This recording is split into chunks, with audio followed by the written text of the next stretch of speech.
নমস্কার। কবি ভবানীভূষণ মজুমদারের লেখা কবিতায় রং বদলের ব্যাপার স্যাপার।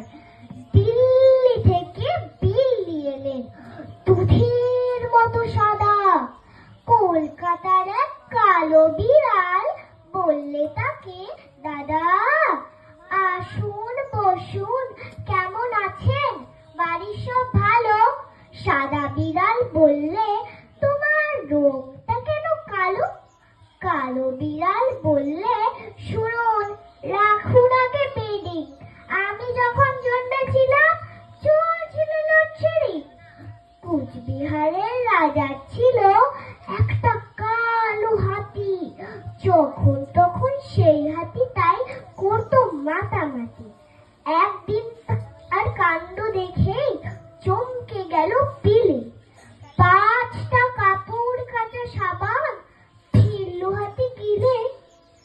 পরদিন কি ঘটলো ব্যাপার বলছি শোনো দাদা, সাবান খেয়ে কালো হাতির বাচ্চা হলো সাদা।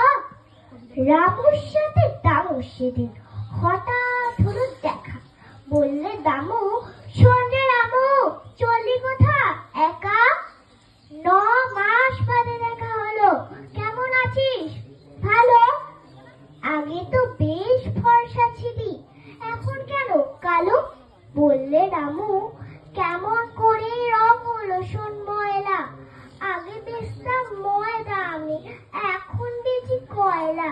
সেদিন ভোরে বললে ভোরা বল তো ভেবেই হাদা, রাত্রে ফোটা ফুলগুলো সব হয় কি করে সাদা?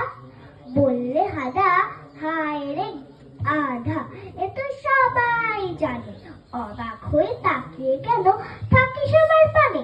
রাত্রে ফোটা ফুলগুলো না ঘুমিয়ে জেগে থেকে হয় সারা রোজ, সারা দেহে জ্যোৎস্নায় মেখে মেখে। নমস্কার।